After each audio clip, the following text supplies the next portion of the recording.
What up everyone, Clayton here, and today we're back with another Elder Scrolls 6 wishlist. This is a video series I do every week that showcases some of the stuff that you guys want to see in the next Elder Scrolls game. I just call it Elder Scrolls 6 because we have no information about it yet.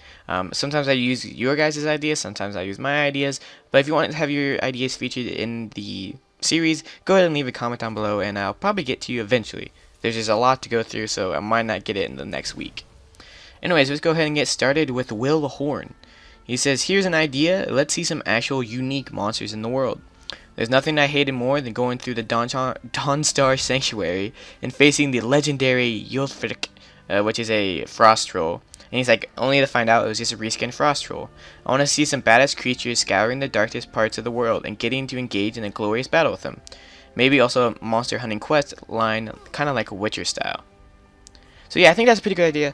What is really like, for unique monsters in Skyrim, all they did was, like he said, they'd put a different name and maybe they'll retexture it, make the enemy a little bit taller. But making like a giant frost troll, like he is the strongest, he's the most badass frost troll in all of the world, that'd be kind of cool. And they do have some hunting quest lines with the companions where you're supposed to take monsters out of people's houses that show up, like there's like cave bears in someone's house, you had to go clear it out. But it got really boring after a while. There's not any uniqueness. There was just, oh, I gotta go kill a bear. It's not like I gotta go kill this bear that killed 7 people and is 20 feet tall. You know, I know that makes no sense, but it is a fantasy game. Being able to hunt monsters would be kind of cool. And there is monsters in the world of Skyrim. I mean, there's Falmer, which are like blind elves. You got frost trolls. You got giants. I don't know. Maybe there's like a special giant. Like there's been frost giants in Solstheim. But unique monsters, or maybe just unique enemies in general, it gets kind of boring after you kill like 20 bandits and then you see another bandit. So I really think that'd be something they really need to work for in the next game.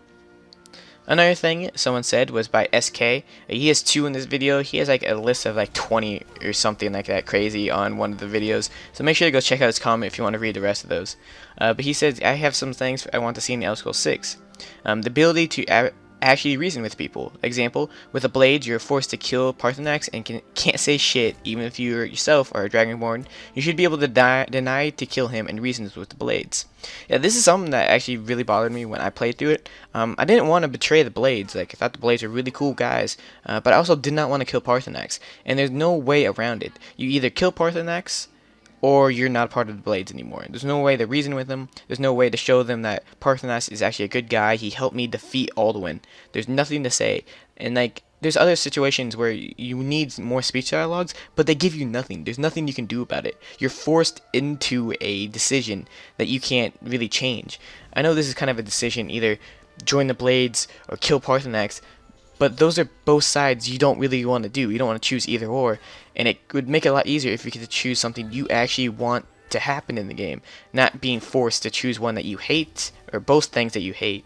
So I think just speech dialogues in general, they need to work on it to make it more unique and actually be able to make choices that you want to make. And that's what like Elder Scrolls games are supposed to be about, making choices that you get to make and feel the consequences of those.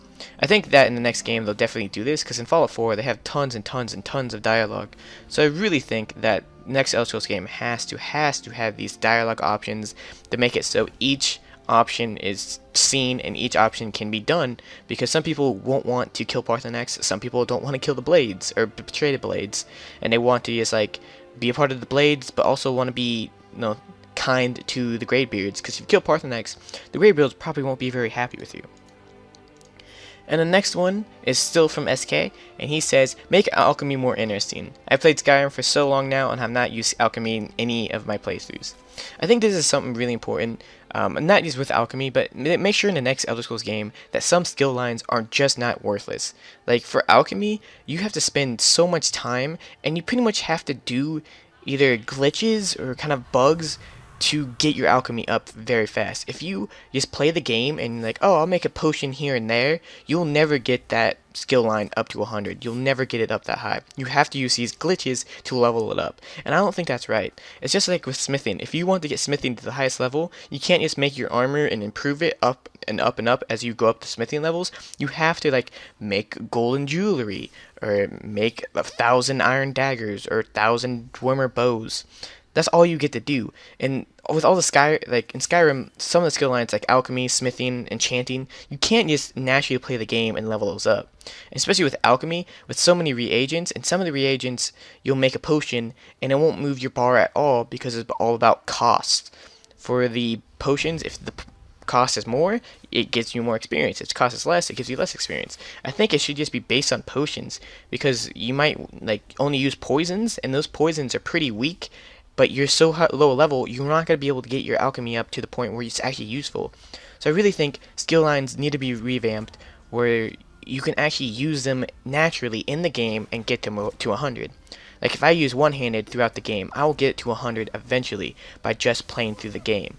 Alchemy, smithing, and enchanting are something that you'll never get to 100 by just naturally playing the game. So hope you guys enjoyed this video. If you did, make sure to leave a like, and if you want your comments to be featured in the next episode, make sure to leave your comments down below. Thank you guys so much for watching, and this is Clayton, signing out.